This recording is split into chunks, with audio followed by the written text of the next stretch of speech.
Welcome back in everyone to the Arc Media podcast. I am your host, Noah Dunlap, coming to you on this Monday evening. Um, for those of you who may have noticed, I wasn't on last week, had a lot going on. I spent a lot of last week a little bit under the weather.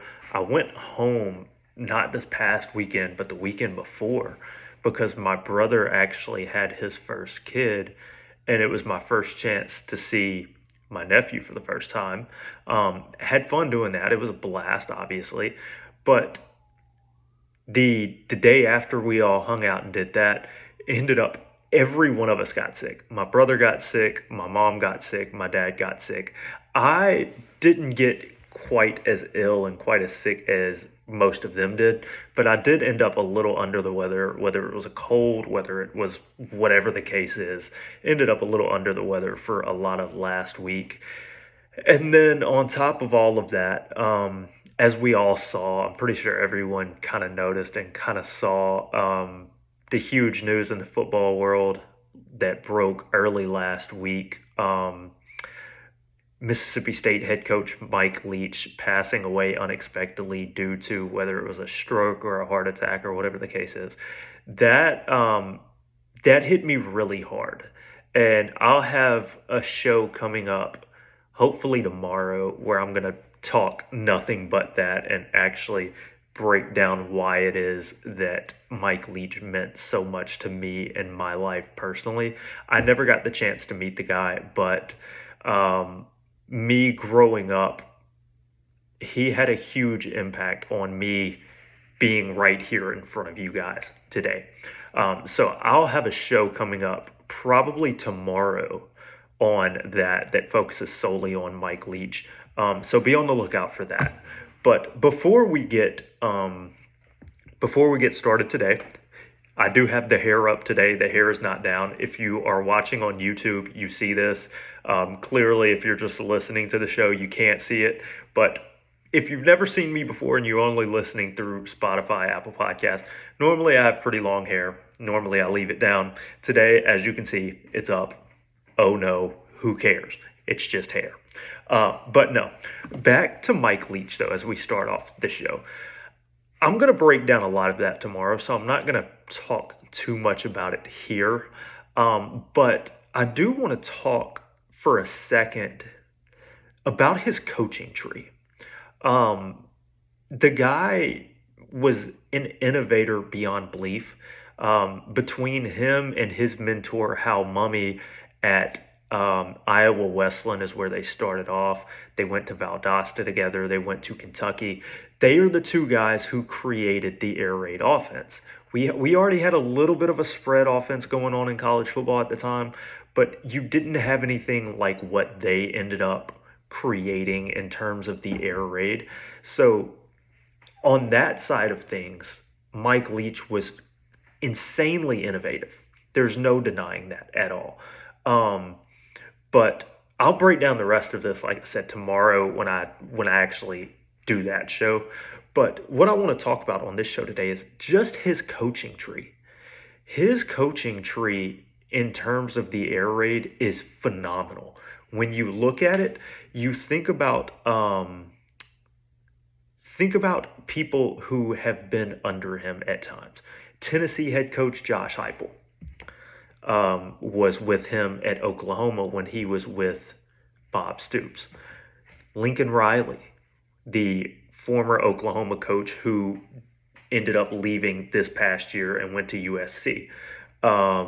Cliff Kingsbury, Arizona Cardinals head coach. Boom, Cliff Kingsbury is on that list. The list goes on and on. Graham Harrell. Graham Harrell is currently at... Where did Graham Harrell go? He was at USC for a while. Pretty sure he went out to West Virginia, and he just took another job. For the life of me, I can't remember where Graham Harrell is now.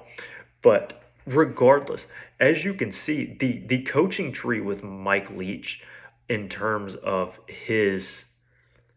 the guys that he has coached along the way, whether as a player, as a coach, whatever the case is, That list goes on and on. And I know we talk all the time about Mike Leach's off the field stuff because that's arguably for people outside the sporting world, that's where a lot of people know him from. They know him from his unique um, digressions away from football.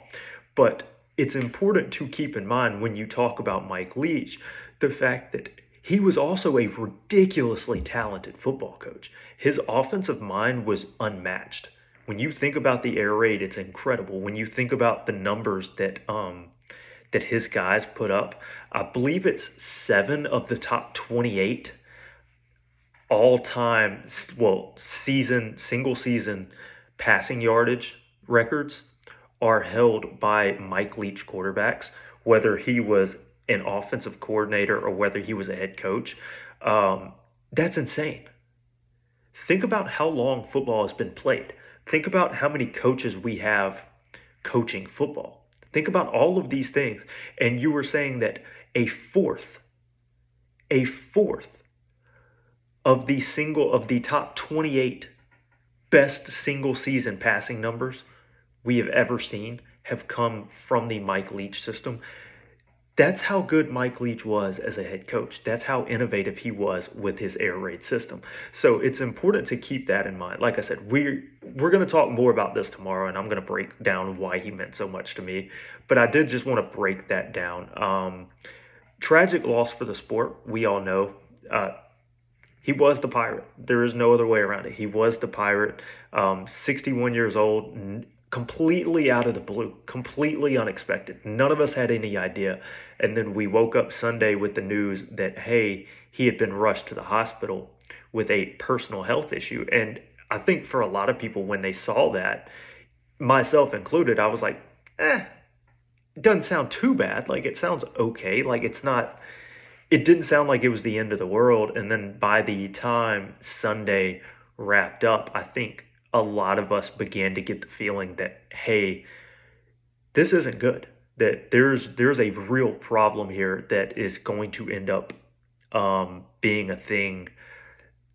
And you slowly began to see how serious it was. And then by the time Monday came around, the news kind of got worse. And by Monday night, there was word that it was just a matter of time.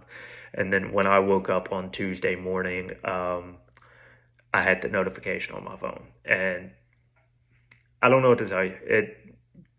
It was heartbreaking. It's tragic. Like I said, I'll explain all of that on my end tomorrow in the show.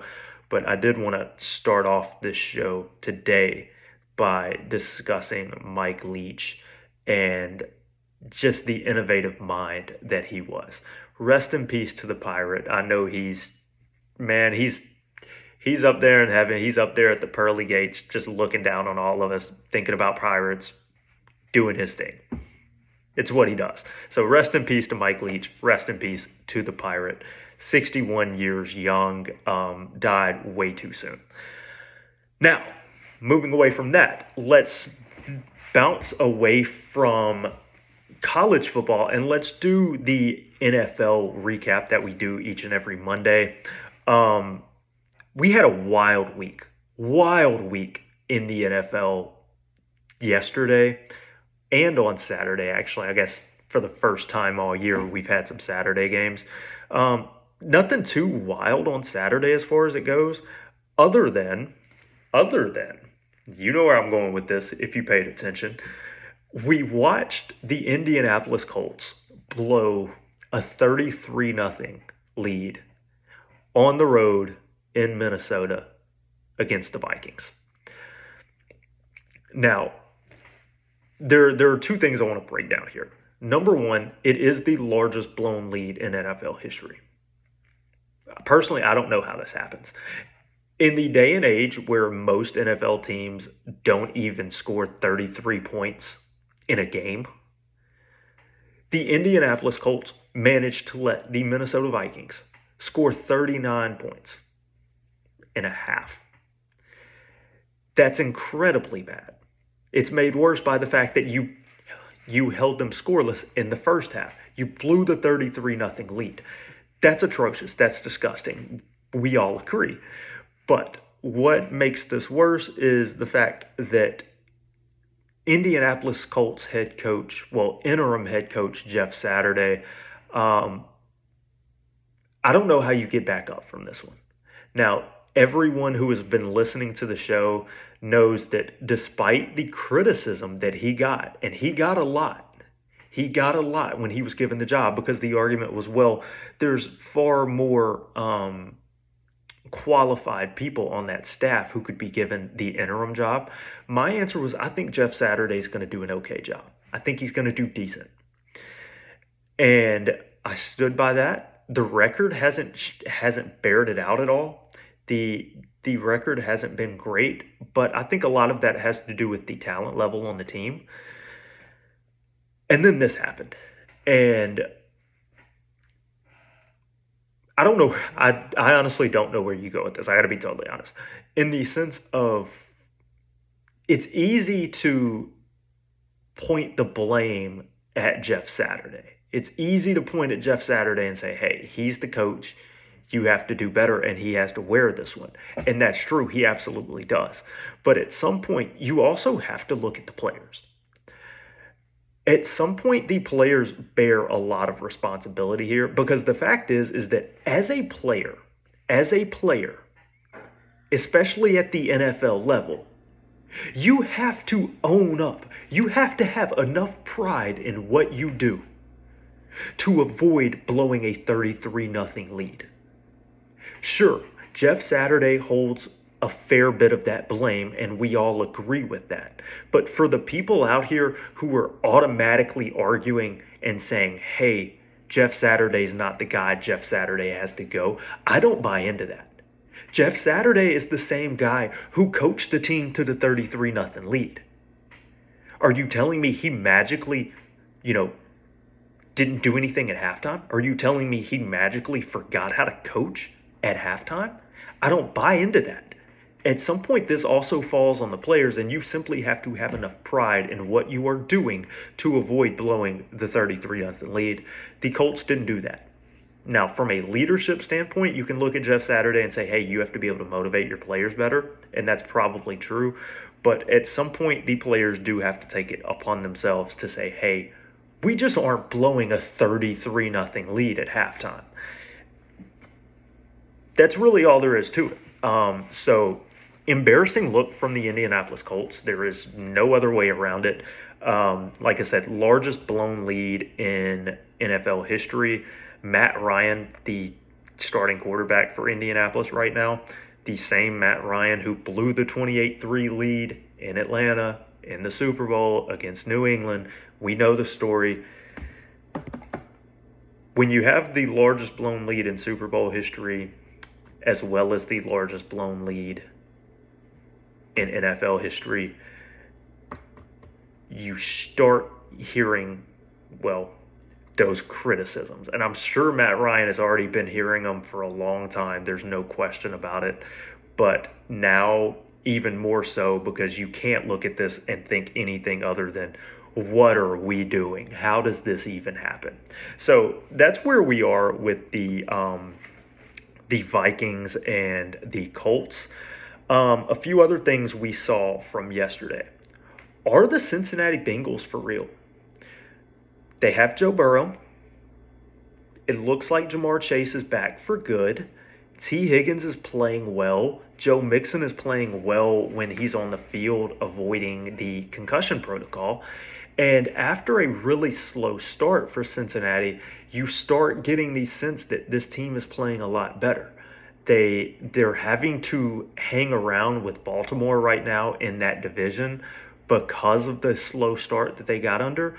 But at this point in time, I don't think there's anyone in the league who wants to play Cincinnati, because when you look at how hot they are right now, the streak that they're on, it's one hell of a streak, and they are not a team you want to see in the playoffs. They made it to the Super Bowl last year, and at this point in time, I think there's quite a few people out here who might argue that they are a potential Super Bowl favorite again this year. So that's where we are with the Cincinnati Bengals. I personally think they're for real. There are a few people who aren't sold yet, and I think that's a problem because with Cincinnati, the fact is that it comes down to their offensive line. If the Cincinnati offensive line protects Joe Burrow, they do not lose. I believe the stat I saw. Let me make sure this is right. It is they are now 9-1, I believe it is, when they allow fewer than 4 sacks a game this year. When they allow more, that's when their record plummets, as they have not won a game. I don't believe it is when they allow more than 4 sacks. It comes down to the offensive line. If the offensive line is playing well, this team is hard to beat, and they're absolutely a Super Bowl contender. If the offensive line isn't playing well, then they're average. So that's where we are with Cincinnati. Personally, I think they are absolutely a real contender. We saw it last year. We've seen it this year for a lot of the season, especially throughout the middle and now later into the year. So that's where we are with Cincinnati. I personally like Cincinnati a lot. I think this is a really good football team that you need to keep your eye on as we near the postseason. One team that I would not be worried about, the Tennessee Titans. They're terrible. For those of you who don't know, I'm a Titan fan.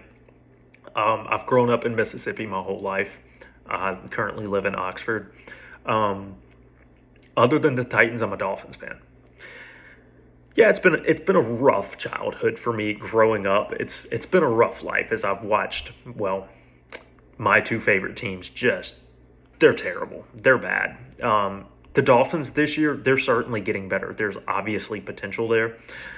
With Tennessee, there's no hope. There's no hope at all. They are awful. The offense sucks. The defense, the secondary sucks. They lost last week against, I guess it was Jacksonville, I believe it was. Just got trounced by Jacksonville either last week or the week before. And then one of those other weeks, they got trounced by Philadelphia. This week, they go on the road to the LA Chargers. The Chargers are good, but they're not great. Justin Herbert's legit. I think we all agree that Justin Herbert is legit. The Titans offense, they can't score. They can't, and that falls directly on John Robinson. Like it or not, that does absolutely fall on John Robinson, and he has to own that, and that's part of the reason he got fired. Because when you look at it, he let A.J. Brown go because you didn't want to pay him enough. You bought into Treylon Burks, and guess what? Burks hasn't worked out right now. He's shown flashes, he's shown potential, but the fact is that move currently has not worked. That draft pick with where it was has not worked, especially when you consider the fact that you partially did that because you let A.J. Brown walk. That's a problem. You look at Ryan Tannehill. Ryan Tannehill, we've known it for years. Anyone with a brain, anyone who has been watching Titan football for years has known Ryan Tannehill will get you to the playoffs, and that's about it. He's not good enough to lead you to a Super Bowl. I'm concerned right now that the Titans have wasted that window because the Titans last year, really, really solid football team. Derrick Henry as the running back, a run-first offense who could also spread it out wide, especially to A.J. Brown. Ryan Tannehill, not a great quarterback, but he got the job done. Now what we're seeing is when you have a quarterback in Ryan Tannehill who isn't great, when you have a receiving core that is virtually non-existent, defenses can load the box and say, hey, we're not going to let Derrick Henry beat us. And guess what? The offense can't score because as much of a king, as much of a monster as Derrick Henry is, he can't take on the whole defense, guys. And that's what he's being asked to do right now. The Titans are a mess, especially on the offensive side of the ball. The defensive side of the ball, they're not actually that bad. They've had a couple of bad weeks. And the situation from yesterday was infuriating as you tie the ball game up late And then your secondary allows Justin Herbert to roll out and complete like a 30-yard pass, which all but got them into field goal range. The Chargers end up, as time expired at the buzzer, they end up kicking the game-winning field goal and winning. 3 weeks ago, the AFC South was virtually locked. 3 weeks ago, the Tennessee Titans were moving on. They were going to win the division, and I don't think there's a lot of people who would have quibbled with that. I'm telling you right now, I am telling you right this second, I think the Jacksonville Jaguars are going to come back, stalk the Tennessee Titans down, and I think the Jacksonville Jaguars, with T-Law, with Trevor Lawrence under center, I think the Jacksonville Jaguars are making the playoffs. I think they are winning the AFC South. They are currently a game back with, I guess it's two to play?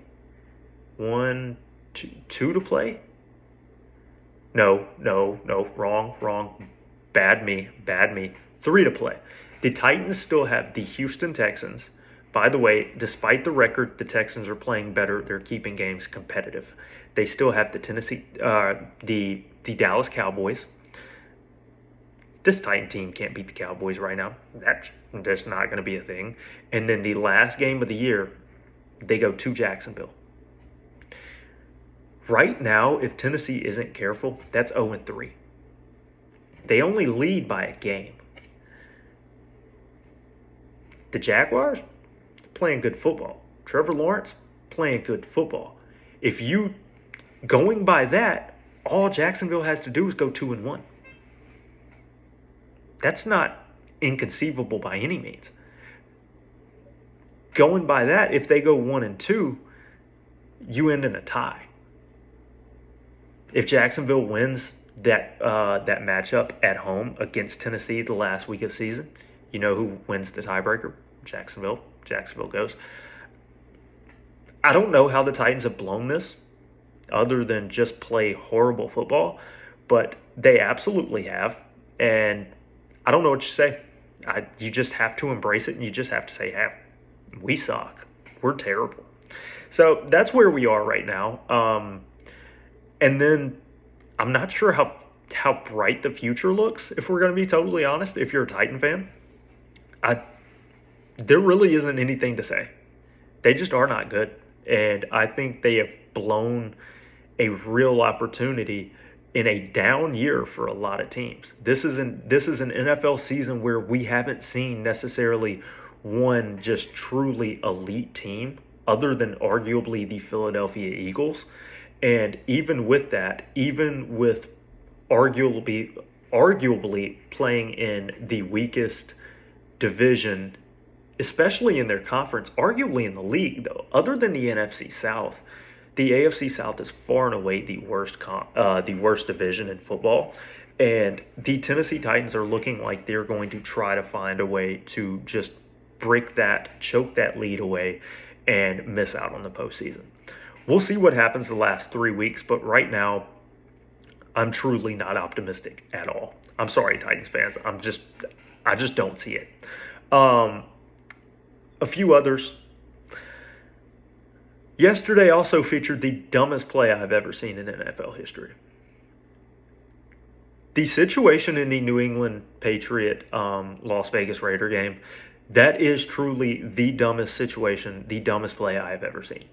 For those of you who may not have seen, for those of you who may not have been able to watch and actually hear what happened, the New England Patriots were in a tie football game. I believe it was 24-24 on the road in Las Vegas. And as time expired, there is a handoff from Mac Jones to, I believe it's Ramondre Stevenson, who picks up about 20 yards or so, and then inexplicably decides to lateral the ball backwards to a receiver. The receiver catches the ball. There's nowhere for him to go.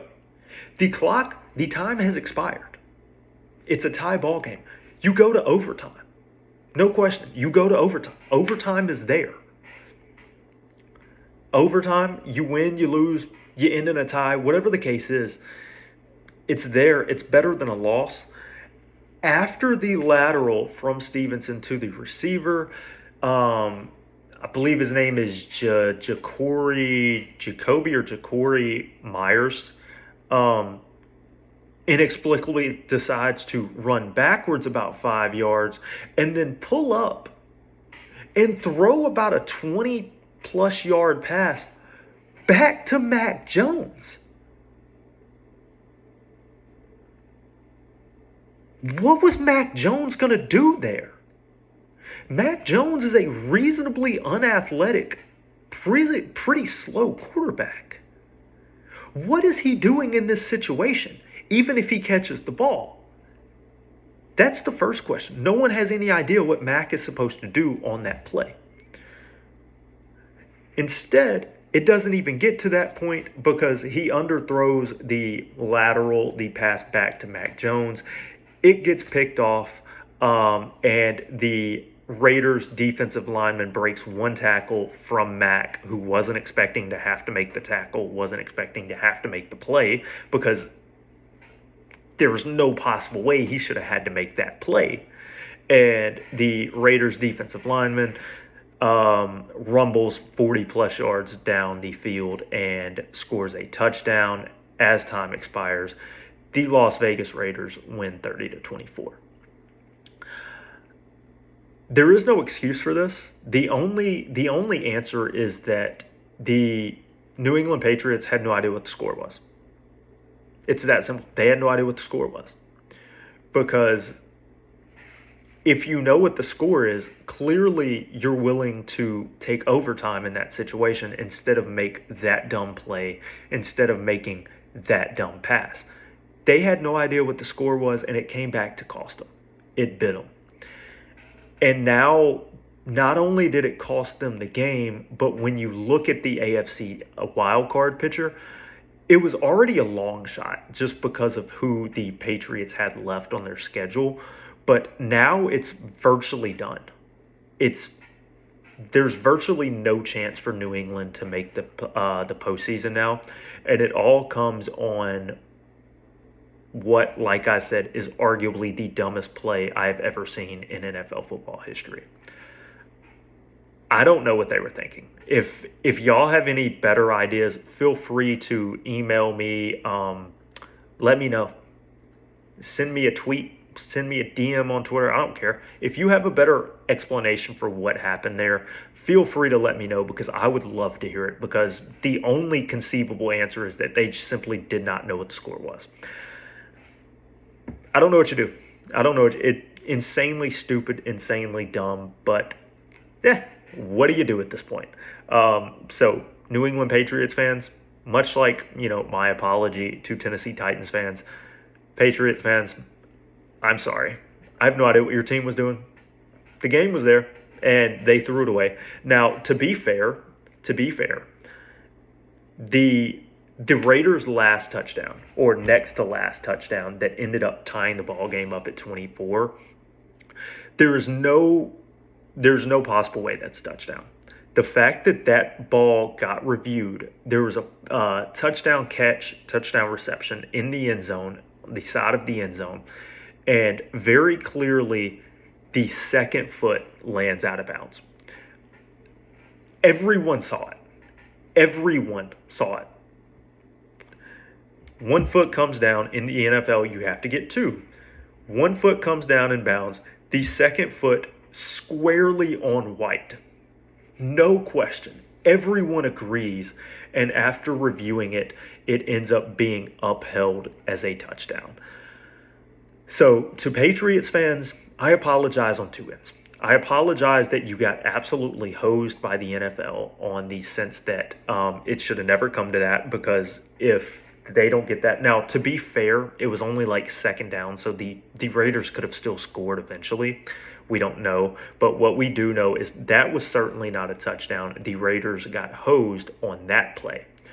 But then the self-inflicted wound from what happened from that New England offense on that last play, I apologize for all of it. Call it the Sin City suicide, if you will. I think that's a pretty solid, pretty accurate name for what we watched go down in Vegas on Sunday with the Patriots, with the Raiders. The last thing I want to talk about with the NFL is the Sunday night game from last night with the Commanders and the Giants. It was a good football game. The Giants played better football than Washington did. We all agree with that. And if you didn't, I'm just going to assume you didn't watch the game, which is fine. I'm telling you right now, the Giants played better football than Washington. However, with a 20-12 lead late in the game, late in the fourth quarter, they were trailing 20-12. The Washington Commanders are driving. They get down inside the New York Giant 5 with, I believe it was 1:02 left in the game. Keep in mind, they need the touchdown. They need the 2-point conversion. They get the touchdown. They hand the ball off. They get the touchdown from like the 1 or the 2 yard line. Touchdown. Good. And then you realize that there's a flag.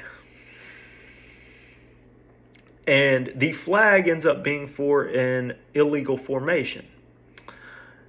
Except they show the replay, and what becomes blatantly obvious is, number one, by the letter of the law, I guess technically it was an illegal formation on Terry McLaurin, I believe was his name. I believe is who the penalty ended up being on.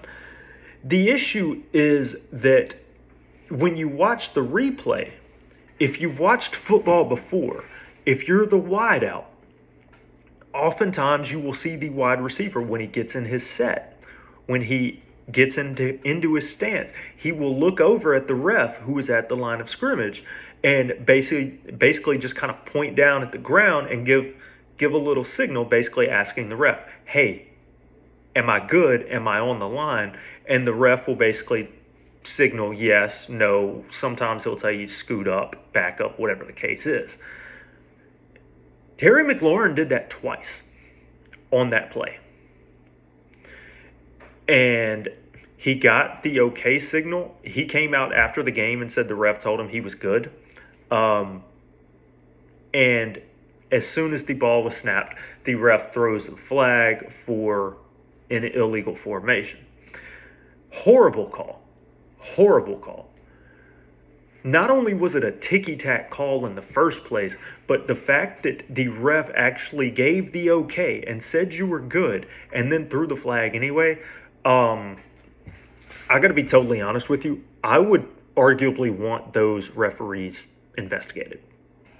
I truthfully would, because that potentially changed the outcome of that football game. In the sense of, yes, did Washington still need the 2-point conversion? Sure. But it's 20-18 at that point, and they at least have a chance. Instead, the penalty backs them up. And then on 4th and goal, you watch Tyler Heineke have to scramble around in the backfield for a while. He throws a pass to the end zone that ends up being knocked away and incomplete. The Giants win. Oh, yeah, except on that play, in the end zone on 4th and goal, the defender decided to be a backpack to the intended receiver. As you were on his back the whole way, you had one arm wrapped up and simply wouldn't allow the arm to come up. That's the reason the ball was incomplete. However, no flag gets thrown. Washington loses the football game because there is no pass interference called there. That's huge. That's huge. Also, just to make matters worse, on a previous 2-point conversion earlier in the game, Washington had gotten called for offensive pass interference in the end zone, which was also, technically it may have been the right call. It's close. It was a little rub route, a quick little pick play that technically might have been the right call. But in that situation, I'm sorry, that is a ticky-tack flag to throw. I don't like the call. I disagreed with the call as soon as the flag was thrown. I didn't like it. I didn't like the offensive pass interference call. And then because you got backed up on it, the Commanders end up missing the extra point. By the way, that's the only reason they were down by 8. They actually got the 2-point conversion, which would have put the score at 20-14 in this situation. And then if they didn't get hosed, they wouldn't have even needed the 2-point conversion at the end. They would have already been tied, and you would have been kicking the extra point for the win instead of a 2-point conversion for the tie. There is no other way around it. Washington got absolutely screwed last night. The Washington Commanders got absolutely hosed by those referees. And it wasn't once, it wasn't twice, it was arguably 3 times that 3 critical calls ended up all going their way. And, well, because we refuse to hold referees accountable, nothing ever changes. The refs don't have to come out and answer the question. The refs don't have to come out and say anything. Nothing changes. They don't get held accountable. They don't have to be held responsible for the insane calls and decisions that they make. Washington Commander fans, I am sorry, your team got absolutely hosed last night. Moving on. 2 other stories I want to get to on the show today. Texas head basketball coach Chris Beard. This is a story from early last week that I want to talk about because this is wild stuff. Texas head basketball coach Chris Beard was arrested for a domestic violence charge. I believe it was Monday. The charge includes, I believe it's 3rd degree, some type of strangulation of his girlfriend, fiance. Charges were filed.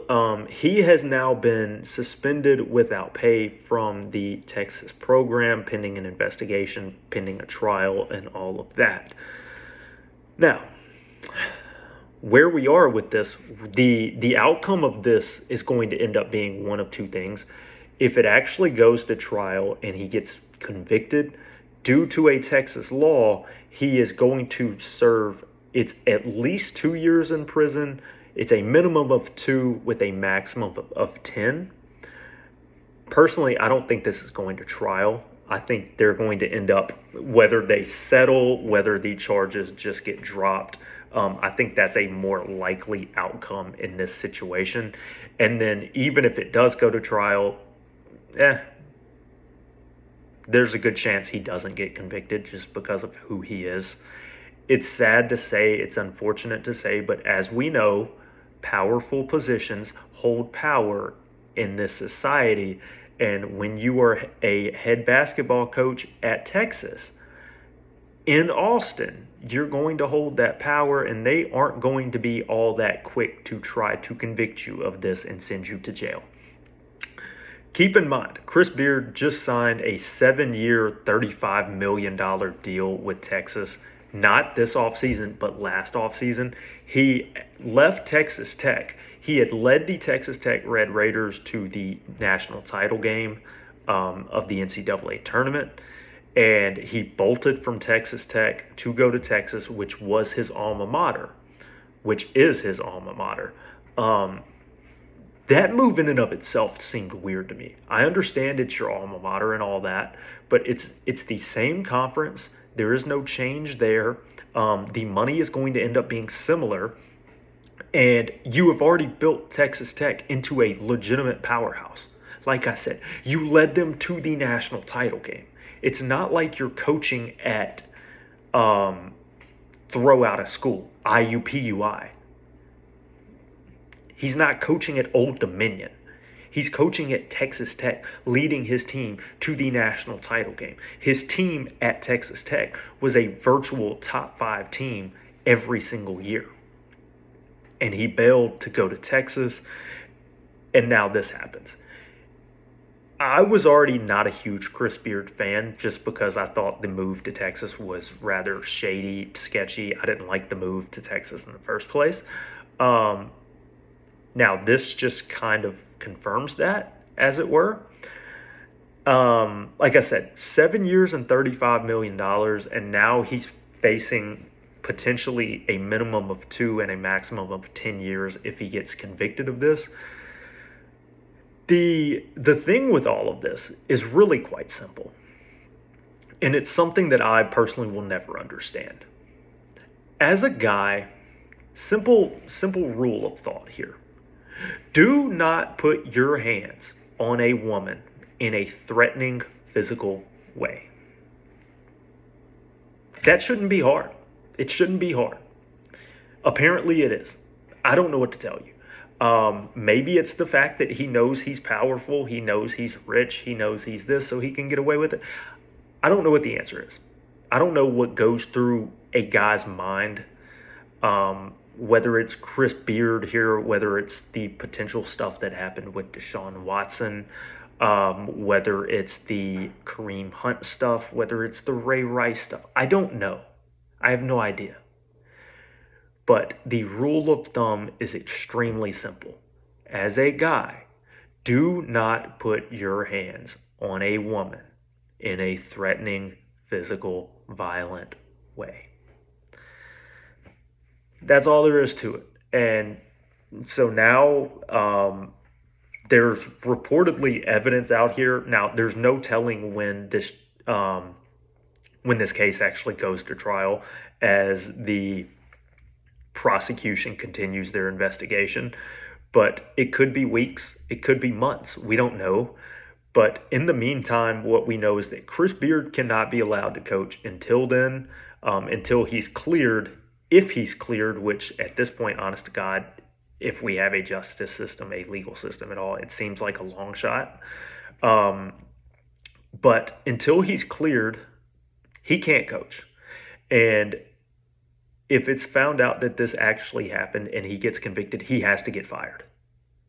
Zero questions asked. He has to get fired on the spot. The notion that he hasn't been fired right now is honestly somewhat shocking and somewhat problematic, as I think he probably should have been fired immediately. Like I said, especially if it turns out that this did happen. If there ends up being ample evidence to kind of suspect that this did happen, I think you have to fire him right at that moment and just move on from him. Because if you're Texas in this situation, you cannot have him be the face of your basketball program. Can't happen. So I don't understand it. Guys, just don't put your hand on females. Do not put your hands on women. Simple rule of thought.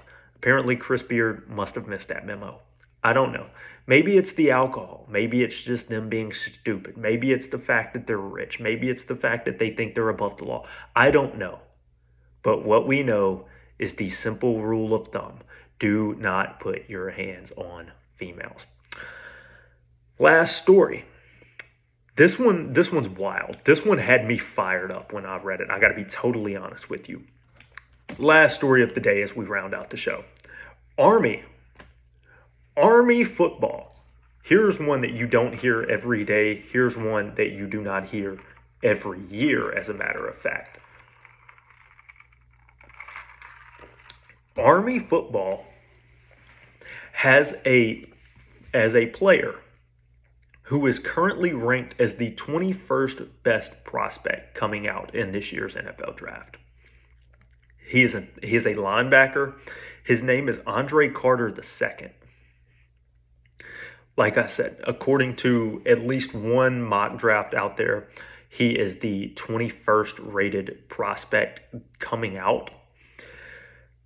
All of this is well and good, except for the fact that because I believe it was as of last week, there was a provision that was set to expire, which the provision in and of itself, what it did is it defers your service if you're playing professional sports. For those of you who are not aware, if you go to a military academy, directly upon graduation, you have to serve for 3, 4 years, however long it is. I don't know exactly how long it is, but you have to serve your time. That's why you're at the military academy. Well, for a while, there's been a provision there that says um, if you get drafted into a professional sports league, you can defer that service until you serve your time in the sports league, until your career is up. I'm actually okay with that. No one's saying that they aren't going to serve their time. They're saying, hey, we don't get, especially in terms of like football, if you look at a football player, the average football career is extremely short. So if you're a graduate of the Army, if you're a graduate of Navy, of Air Force, you're in a situation where you have a minimum, a limited amount of time where you can take your talent, if you are good enough, to play in this sports league. And once you end up retiring, you do your service in whichever branch of the military you are in. I'm okay with that.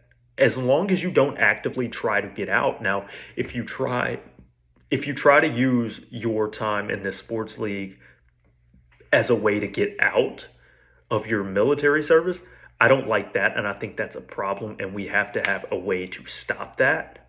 But as long as you were on board with serving your time in the military after your career, I have no issue with this. Well, this provision that has been in place for a while was set, I believe it was set to expire. Um, and people lost their mind. It was either set to expire or something got passed that basically ended it. And what it did was, for Andre Carter, it put him in a situation where he was looking at being in a spot where, despite him graduating from the Army and expecting to be able to go pro and go into the NFL, he was going to end up having to serve his time in the Army before he even had a career in the NFL. That's insane. That's absurd. That's ludicrous. It's any other words you want to put out there. It just is. It's plain and simple. Because the flip side of this is, after 2 years at these military academies, you end up in this situation where what you do is you affirm.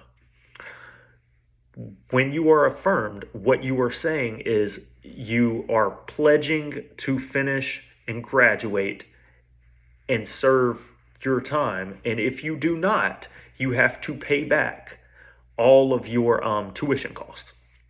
You don't graduate and you pay back your tuition costs. Well, for Andre Carter, because this provision expired and got ended, what he was looking at doing is, if he wanted a career in the NFL, what he's going to have to do is make a decision of not graduating from the Army, which is apparently something he has wanted to do for virtually his entire life. And when he does that, he is also then going to have to pay back the tuition cost. Now, if he goes about it that way, he's fine. He's going to be making millions in the NFL. The tuition cost isn't going to be the problem. I believe the number for him is 400,000 is what I saw. For him, that's nothing, especially if he goes on to the NFL. That's a drop in the bucket. However, if you're a guy like him, who this has been a dream of yours, who you thought you had the chance to defer your service until after your NFL career, the notion that you would not be able to graduate because of that, that's a huge issue. If you have pride in what you do, that is a huge, huge issue. Well, the good news is, while it hasn't passed yet, there is some word that there is a new provision being put into the new stuff that's going through the Senate as soon as, I think it's as soon as tomorrow. As soon as tomorrow, it may be a little later on this week, but there is a bill that's going through the Senate. There is some speculation that a provision is going to be added to that bill, which would actually exempt and defer Andre Carter II's service until after his career, which would give him the chance to play in the NFL. Now, obviously, that has to pass. That has to pass, number one, before anything. So I wouldn't get your hopes up too much. But the good news is that it does look like they are trying to fix this. The date on that is June 1st, 2021.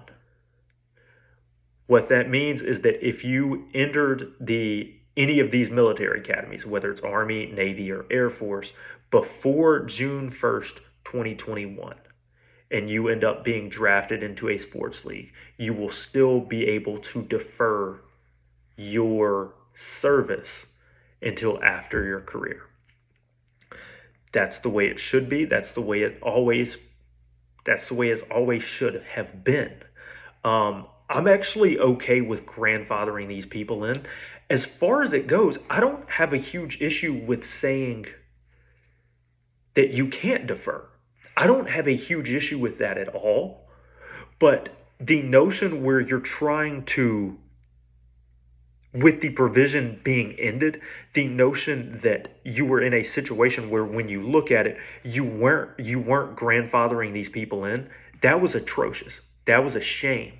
And the reason for that is there are some people out here who go to military academies under the guise of they have this provision where it's like, hey, if I'm good enough to play at the professional level, I will be able to do that, and then I can serve my time in the military. If you're not good enough, then you automatically serve your time and no one's harmed. No harm, no foul. But the notion that we were in a situation where this provision was going to end and there was going to be no grandfathering people in, that was atrocious. Because if you're a guy like Andre Carter, who you entered into Army with the expectation that you could defer, and then magically after you are affirmed, after you do all of that, you actually give your pledge and say, yes, you're doing this, then to be in a situation where you're going to have the chance to play at the next level and you're looking at having that being taken away from you solely because this provision that was in place when you entered is now being taken away, that's disgusting behavior. So I'm glad that it now looks like they are going to end up getting this provision in. Hopefully this does pass, because this is a shame. If this ends up going badly, if this doesn't go the way it should, this would be an absolute shame. Because if you're Andre Carter in that situation, what do you do? And I ask this in a serious manner, if you're Andre Carter in that situation, what do you do? Do you take your NFL career and the millions that come with it and simply not graduate from the Army, pay back your tuition cost, and move on with your NFL career?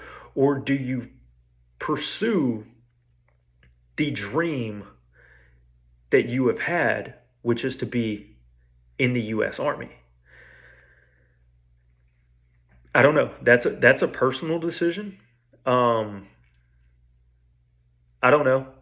But man, oh man, hopefully it doesn't get to that. Hopefully this provision passes so that Andre Carter can play in the NFL, he can get drafted, he can graduate from Army, and then in a few years he's actually able to finish up his service and fulfill his service to the Army that he pledged. That's the hope. If something changes here, I will let you know. Like I said, as of right now, it looks like this is going to get passed. Hopefully it does, because Andre Carter deserves a chance to play in the NFL, as well as the chance to fulfill his service to the U.S. Army. hopefully that's how this goes. I will let y'all know. I will keep y'all updated on that. That's going to do it for the show today. Thank you guys so much. As you know, my name is Noah Dunlap. I am the host here at the ARC Media Podcast. Be sure to subscribe to the Substack, substack.com/arcmedia. It's free. It's easy. Anything we publish goes directly to your email, whether it's an article, whether it's an episode here on the show. All of that goes directly to your email if you are subscribed. Be sure to go do that. Also, we are up on YouTube now. If you don't feel like watching, or if you don't feel like listening on Spotify or Apple Podcast, Stitcher, whatever the case is, if you want to see my beautiful, gorgeous, handsome face, nice beard and all, go to YouTube. Check us out on YouTube. That was fully lacking of humbleness on my part. Not actually that gorgeous, but hey, do go check us out on YouTube too. We're there, ARC Media. You can find us there. Go check that out. Be sure to listen to the show. Be sure to read all the articles that we have going up on Substack. Thank you guys so much. I love you guys. I will be back tomorrow. We are talking politics tomorrow. Got a great show planned for tomorrow in terms of plenty of stuff going on from last week, from this week that I've missed out on, I haven't been able to get to. So we have a packed show tomorrow. Don't miss out on that. Be sure to check out that coming up in probably less than 24 hours. Let's be totally honest. Thank you guys so much. I love you guys. Like I said, I will be back tomorrow. In the meantime, y'all stay safe out there. Love you guys.